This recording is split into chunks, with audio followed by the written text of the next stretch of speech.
Hello and welcome दोस्तों, स्वागत करती हूँ प्रियंकाज एजुवर्स पे। आप सभी के इतने कमेंट्स आ रहे थे कि मैम 300 में से हमें कितने का टारगेट रखना चाहिए, एससी कैटेगरी के लिए, ओबीसी कैटेगरी के लिए, ये वो इतने सारे सवाल। तो मैं सबको यही जवाब देती थी कि जब पद आएंगे कि कितने पद हैं, एक्चुअल में ऑफिशियल नोटिफिकेशन आएगा और पेपर का लेवल मालूम पड़ेगा, हमें पता चलेगा कंपटीशन कितना है। ये सभी चीजों पे कट ऑफ डिपेंड करती है। तो मैंने कहीं न कहीं ये आपको बोला था कि आप कट ऑफ को लेके मत चलिए, आप टारगेट स्कोर को लेके चलिए कि आप एक टारगेट बना लीजिए। कट ऑफ के बारे में मत सोचो, आप टारगेट के बारे में सोच लो। इसीलिए मैं ये कट ऑफ वाला वीडियो नहीं लेके आई हूँ। मैं पिछली भर्ती के कट ऑफ को ज़रूर कंपैरिज़न करूँगी और इस वीडियो में मैं आपको बताऊँगी कि पिछली बार की कट ऑफ कितनी गई थी, अब की बार कट ऑफ ज़्यादा जाने की या कम जाने के चांसेस क्या हैं, क्या फैक्ट हैं जिनकी वजह से मैं ऐसा बोल रही हूँ, ये सभी हम इस वीडियो में जानने वाले हैं। तो वीडियो को एंड तक ज़रूर देखना। आपको कितना टारगेट रखना चाहिए वो पूरा मैं आपको अच्छे से समझाऊंगी, बस वीडियो को एंड तक जरूर देखना। तो देखिए दोस्तों, मेरा जैसा कि आपको मालूम है 2023 में सिलेक्शन हुआ है। उस टाइम हमारे टाइम पे अच्छे खासी पोस्ट आई थी लेवल वन में। लेवल वन में सिलेक्ट हूँ तो आप देख सकते हैं कि पिछली बार 21,000 पोस्ट आई थी ओनली लेवल वन की। ठीक है। जिसमें से नॉन टीएसपी की देख सकते हैं आप, नॉन टीएसपी की 19,192 पोस्ट थी। ठीक है। और टीएसपी की 1800 समथिंग, यानी 1808 समथिंग टीएसपी की पोस्ट थी। तो आप देख सकते हैं मोटा मोटा नॉन टीएसपी की कितनी पोस्टें आई थी। टोटल जो पोस्ट थी लेवल वन में वो थी 21,000 2022-23 में। ठीक है।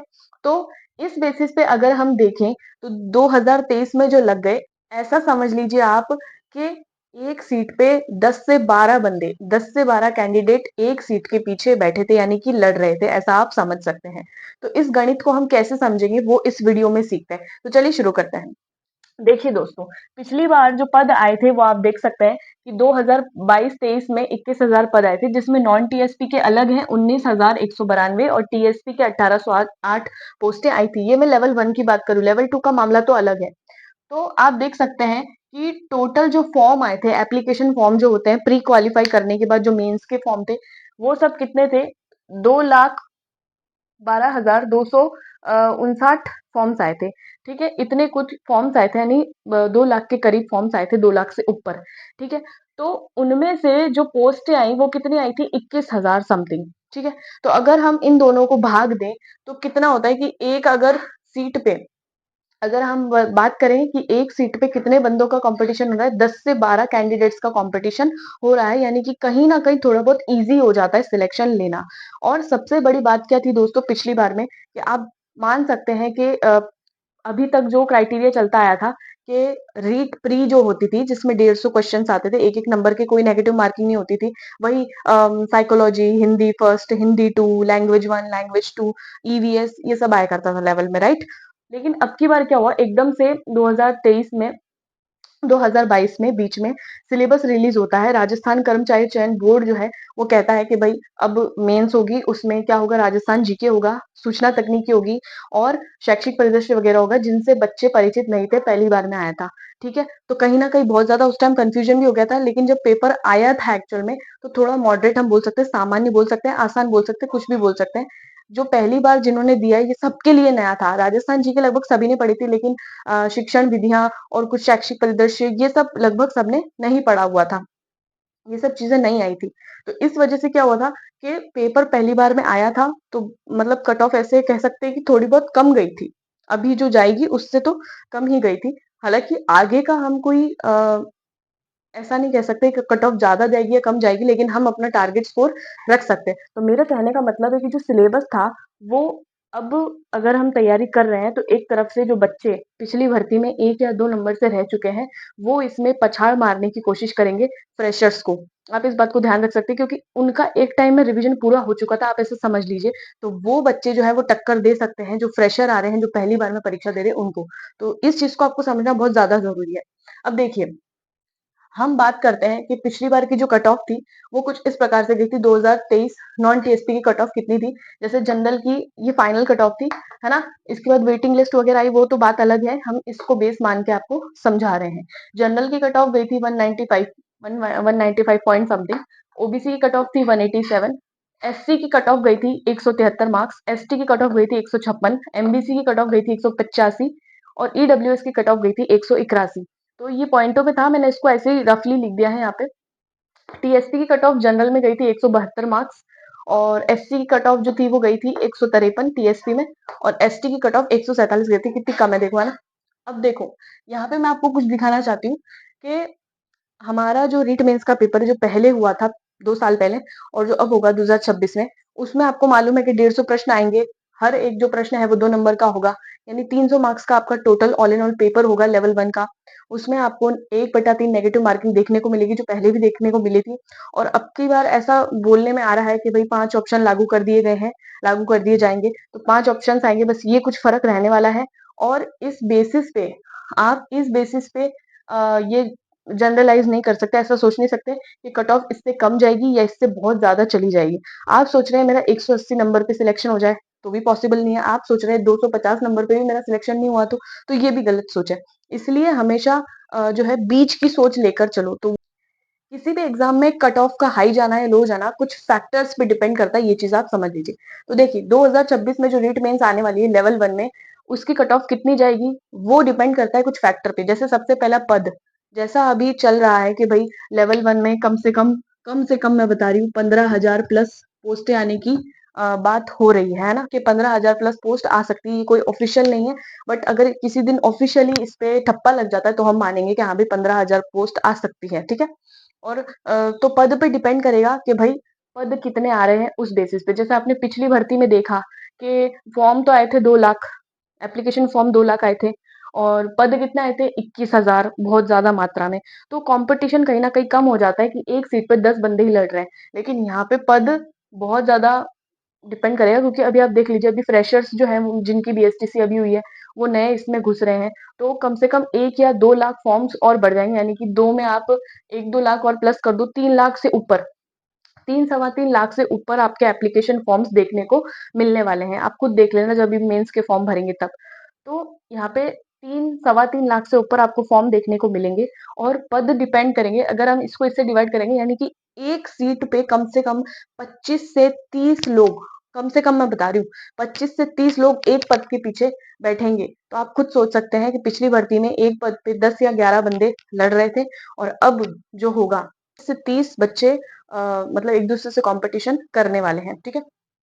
तो अब दूसरी बात आती है कंपटीशन की, वही जो मैंने आपको बताया कि कंपटीशन कितना है इसमें। अगर इतनी इससे प्लस 1 लाख या 1.5 लाख अगर बढ़ता है, तो उस हिसाब से अगर हम देखें 15,000 पोस्ट आई, तो कम से कम एक सीट पे 25 से 30 कैंडिडेट देखे जा सकते हैं, ठीक है। तो इसका कट ऑफ पे भी असर कुछ ना कुछ हद तक पड़ता है।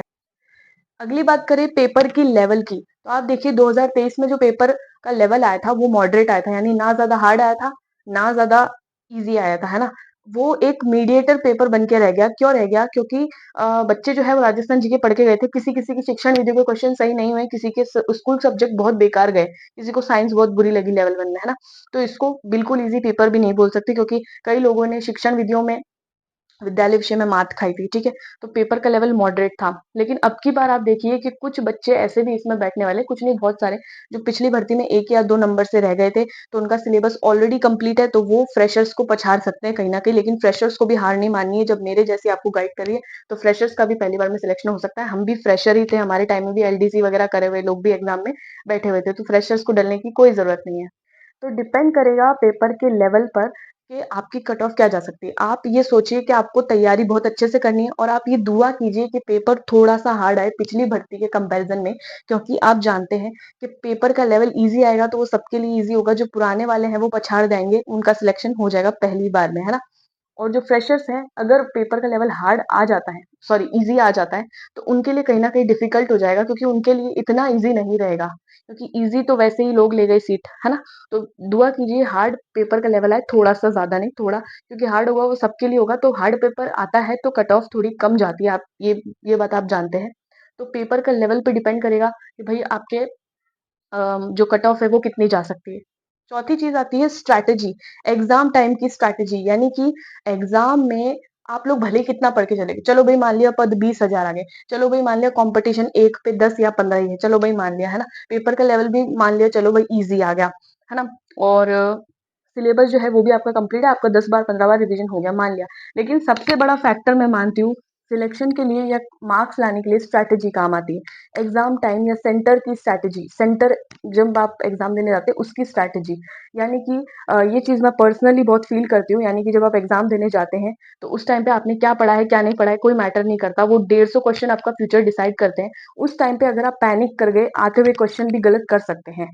कुछ इस तरीके से होता है। आप एग्जाम में नेगेटिव मार्किंग के प्रेशर को कैसे हैंडल कर पाते हो, कौन से क्वेश्चन आ रहे हैं ज्यादा लालच नहीं करते हो और ज्यादा घबराते भी नहीं हो कि यार 100 में से 50 आ रहे तो 50 ही अटेंड करूं, तो रिस्क नहीं लेना, यानी बिल्कुल भी रिस्क नहीं लेते हो और हो जाते हो तो बिल्कुल लापरवाह हो जाते हो। वो स्ट्रैटेजी आपकी बहुत इंपॉर्टेंट है एग्जाम टाइम में, और ये उसी स्ट्रैटेजी की बात करता है। आपके मार्क्स कितने बनेंगे कितने नहीं बनेंगे। जैसे स्ट्रैटेजी का मैं आपको एक एग्जाम्पल दूं, मुझे इस बात से फ़र्क नहीं पड़ा एग्ज़ाम हॉल में कि मुझे कितने क्वेश्चन अटेंड करने चाहिए। मैंने बिना देखे, बिना कुछ सोचे-समझे 150 में से 135 क्वेश्चन अटेंड कर दिए थे, जो मुझे आ रहे थे बिना रिस्क लिए। रिस्क मैंने मुश्किल से 5 या 10 प्रश्नों पे ही लिया होगा, बाकी सब क्वेश्चन्स मुझे आ रहे थे, कहीं न कहीं श्योरिटी थी, थोड़ी बहुत श्योरिटी थी, उन पे मैंने रिस्क लिया था। तो 10-15 क्वेश्चन कुछ ऐसे थे जिन पे मैंने ज़्यादा रिस्क लिया और बाकी सब ऐसे थे जो मुझे आ रहे थे। तो ये सब चीज़ें स्ट्रैटेजी में आती है कि आपको 150 क्वेश्चंस जो है वो आपने अभी तक कितना पढ़ा वो मैटर नहीं करता। 150 क्वेश्चन आपका फ्यूचर डिसाइड करेंगे कि आपको थर्ड ग्रेड टीचर बनाना है या नहीं बनाना है। तो वो ही आपकी फर्स्ट प्रायोरिटी होनी चाहिए, आपकी स्ट्रैटेजी। इसलिए मैं बार-बार स्ट्रैटेजी का नाम लेती हूँ कि एग्जाम हॉल में आप पे प्रेशर आता है या आप कितनी शांतिपूर्वक तरीके से एग्जाम देते हो, वो बहुत ज़्यादा मैटर करता है। आपके पेपर के कितने मार्क्स आएँगे, कितना आपका टारगेट रहेगा, उस सब पे। तो स्ट्रैटेजी बहुत इंपॉर्टेंट है। फिर आता है रिट या क्वेश्चन डिलीट। देखो इससे गेम चेंज हो जाता है। ये तब तक काम नहीं आता जब तक पोस्ट नहीं आई, ये सब कोई काम का नहीं। ये कब काम आता है, जब आपका मतलब ऑफिशियल आंसर की आ गई, उसके बाद आपको पता ही है हर एग्जाम में रिट लगती है क्वेश्चंस में। तो वो रिट लगने के बाद आप जो 200 पे है बंदा, कुछ 185 पे जाता है और कुछ 180 वाले 200 पे भी पहुंच जाते हैं। तो ये बहुत बड़ा गेम चेंजर चीज है जो मैं बताना चाहती हूँ। जैसे मैं आपको बताऊं, मेरा टारगेट जो था, टारगेट मैंने रखा था 230 प्लस का, ठीक है, 220 230 प्लस का। और एक्चुअल में आप मानेंगे नहीं, जब ऑफिशियल आंसर की आई थी लास्ट, उसमें मेरे थे कम से कम 210 से 215 के बीच में, अच्छे खासे क्वेश्चंस मेरे राइट हो रहे थे। लेकिन उसके बाद रिट लगी थी या क्वेश्चंस डिलीट हो गए थे, उसके बाद मैं सीधा 200 के नीचे आ गई थी ओबीसी कैटेगरी में। तो आप देख सकते हैं कि ये बहुत बड़ा रोल प्ले करते हैं, रिट लगना या क्वेश्चन डिलीट होने पे। क्वेश्चन 5 पिछली बार डिलीट भी हुए थे, 145 के हिसाब से वो बना था। तो उसमें 5 क्वेश्चंस जो डिलीट हुए थे उसका सभी को फायदा भी मिला था। तो आप ये चीज समझ सकते हैं। और फिर लास्ट जो चीज है वो है सिलेबस, यानी कि आपका सिलेबस कितना कवर है। उसमें से आप एक साइंस को समझिए कि आपका 100% सिलेबस है, उसमें से आपको इस तरीके से पढ़ना है कि आप 60 टू 70% सिलेबस कवर कर पाओ। आप कभी भी 100% सिलेबस पढ़ के सिलेक्शन नहीं ले सकते, क्योंकि इतना सब याद भी नहीं रहता है। तो आपका टारगेट यही होना चाहिए कि सिलेबस जो है उसमें से आपको इंपॉर्टेंट टॉपिक्स पहले ही पढ़ डालने हैं। वो मैं आपको बता चुकी हूँ कि प्रीवियस ईयर क्वेश्चन सबसे रामबाण तरीका है इंपॉर्टेंट टॉपिक्स देखने का। तो इम्पोर्टेंट टॉपिक पे सबसे पहले फोकस करो। जैसे आपका 180 नंबर वाला बहुत भारी भरकम सा मैटर है राजस्थान जीके का, उस पे सबसे ज्यादा ध्यान देना है आपको। उस पे सबसे ज्यादा ध्यान देना है, और अगर वो आपकी क्लियर है तो सबसे ज्यादा ध्यान विद्यालय विषय और शिक्षण विधियों पे देना है, क्योंकि यही गेम चेंजर साबित हो सकते हैं और पिछली बार हुए भी हैं। तो सिलेबस पे आपको ध्यान देना पड़ेगा। आप ऐसा मत सोचिए जो चीजें नहीं आ रही है उसको छोड़ दीजिए, कोई बात नहीं, लेकिन उसके उसको छोड़ने के वजह से आपको दूसरे सब्जेक्ट्स पे बहुत ज्यादा दुगुना ध्यान उन पर देना पड़ेगा आपको। इस चीज को आप समझ सकते हैं जो मैं कहना चाह रही हूँ। मान लीजिए आपको मैथ्स पसंद नहीं आ रही, छोड़ दो, लेकिन उसके बिहाफ पे आपको राजस्थान जीके को इतनी तगड़ी तरीके से तैयार करना है कि उससे आपका मतलब 2 या 3 क्वेश्चन से ज्यादा गलत ना हो पाए। तो आपको यही स्ट्रैटेजी लेके चलनी है कि सिलेबस का बार बार रिवीजन करो, जितना हो सके उतना लिमिटेड पढ़ो। पूरा पढ़ के जाओगे कुछ भी नहीं होना है। ये कोई आप फर्स्ट ग्रेड का पेपर नहीं देने जा रहे हो, दोगे तो थर्ड ग्रेड का ही, और थर्ड ग्रेड का पेपर उसी के अकॉर्डिंग आने वाला है, फर्स्ट ग्रेड जैसा नहीं आने वाला। तो ये सारी चीजें डिपेंड करती है कि आपको टारगेट कितना रखना है, कट ऑफ कितनी जा सकती है। मैं कोई भविष्य ज्ञाता नहीं हूँ, है ना, जो मैं पहले से अज्यूम कर लूँ कि कट ऑफ कितनी जाएगी, क्योंकि फिर कई लोग आते भी हैं वीडियो पे कमेंट करने के लिए कि इसने तो बोला था इतनी जाएगी इतनी जाएगी, इतनी नहीं गई, कम गई है, बहुत ज्यादा चली गई। इसलिए मैंने कट ऑफ का वीडियो बनाया नहीं है, मैं बार बार क्लियर कर रही हूँ। मैंने एक टारगेट का बनाया, क्योंकि देखिए जब हम किसी भी कंपटीशन एग्जाम की तैयारी करते हैं, या फिर आप मान लीजिए बोर्ड एग्जाम की भी तैयारी करते हो, तो आप एक टारगेट लेके चलते हो कि यार अब की बार तो मुझे मेरिट में आना है, 92 प्लस 95 प्लस तो करना ही है। हालांकि वो बात अलग है पेपर किस तरीके का आता है, आप किस तरीके से मैनेज करते हो, है ना, वो सब चीजें बात की बात है। लेकिन आप एक टारगेट तो लेके चलोगे ना कि यार इतना टारगेट तो होना ही चाहिए मेरा। तो बस आपको भी वही टारगेट रखना है, सिलेक्शन लेना है तो वही मैं टारगेट आपको बताना चाहती हूँ। ये कट ऑफ वाली वीडियो नहीं है बिल्कुल भी, मैं बार बार बोल रही हूँ। ये एक टारगेट वीडियो है, तो चलिए टारगेट देख लेते हैं, उसके बाद वीडियो को खत्म कर देंगे। देखिए, टारगेट स्कोर जो मैं बता रही हूँ लेवल 1 के लिए, एनटीएसपी, नॉन टीएसपी के लिए। मैं वापस बोल रही हूँ, कट ऑफ का वीडियो नहीं है, इसी को फाइनल वीडियो नहीं मानना है, बल्कि आपको एक टारगेट रख के चलना है कि मेरे इतने मार्क्स तो आ ही जाने चाहिए। ये मिनिमम है, मैक्सिमम तो कितने भी हो सकते हैं भाई, वो मैं नहीं डिसाइड कर सकती, लेकिन मिनिमम इतना तो होना ही चाहिए सिलेक्शन लेने के लिए। जनरल में आप देखते हैं, पिछली बार 195 गई थी कट ऑफ, है ना? अब की बार आपको टारगेट कितना रखना है, 215 मार्क्स से लेकर 220 प्लस तक का। ठीक है, ओबीसी में आपको ध्यान रखना है 210 से 215 प्लस का आपको टारगेट रखना है मिनिमम, इतनी तैयारी तो करनी ही है। फिर आपको एससी कैटेगरी में रखना है 190 से 95 तक का टारगेट आपको रख के चलना है। आप ऐसे मत देखिएगा कि एससी और एसटी की भी इतनी बढ़ा दी, इतनी बढ़ा के बताई है। आप जितना जो आपका लेवल है उससे ज्यादा ऊपर चलो। आप एससी एसटी मत देखो, क्या इनकी तो वैसे भी कम जाती है, हमें इतना क्यों बता रहे हैं। आप लेवल तो ऊपर रख के चलो, अच्छा पढ़ने को ही मिलेगा। सिलेक्शन तो क्या है, 150 मार्क्स पे भी हो जाता है ना? जैसे यहाँ पे हुआ ही है ना टीएसपी में, 147 नंबर पे सिलेक्शन तो इतने में भी हो रहा है, मतलब 50% से भी कम पे, है ना? तो आप देख सकते हैं कि भाई किस तरीके का वो है। आप आरक्षण को मत देखिए, आप ये देखिए कि आप कितनी बेहतर तरीके से तैयारी कर सकते हैं कट ऑफ के ऊपर मार्क्स लाने की, इसलिए मैं आपको बता रही हूँ। फिर आप देख सकते हैं एसटी कैटेगरी जो है उसमें आपको 180 से 185 मार्क्स के ऊपर का टारगेट रख के चलना है। एमबीसी में आपको 205 से 210 प्लस का टारगेट रखना है, और ईडब्ल्यूएस में आपको 195 से 200 तक का मार्क्स का टारगेट आपको रखना है। तो ये सब मार्क्स टारगेट मैं आपको बता चुका हूँ। अब एक और चीज मैं आपको दिमाग में डाल देना चाहती हूँ। आप अभी जो भी टेस्ट सीरीज दे रहे हो, अगर उसमें आपकी जो भी आपकी कैटेगरी है उसके अकॉर्डिंग अगर आपके मार्क्स नहीं बन रहे हैं, है ना? तो आपको ये देख के डीमोटिवेट नहीं होना है, क्योंकि अभी भी कम से कम 4-5 महीने का टाइम है। तो उसमें भी आप जो आपका स्कोर है उसको बढ़ाने की कोशिश कर सकते हो। ये देख सकते हो कि कहाँ मेरी गलतियां हो रही हैं। ये सिर्फ एक रोड मैप मैंने आपको दिया है कि आप कम से कम इतना टारगेट तो रख के चलो कि आपको इतने तक अचीव करना है। और वो आप कैसे करोगे मैंने आपको बता दिया। प्रीवियस ईयर क्वेश्चन देखो, जितना हो सके उतना रिवीजन करो। ये रामबाण तरीके हैं। तो आई होप आपको ये वाली वीडियो पसंद आई होगी। प्रियंकाज एजुवर्स चैनल को बहुत ज्यादा ग्रो कीजिए। Thanks for watching.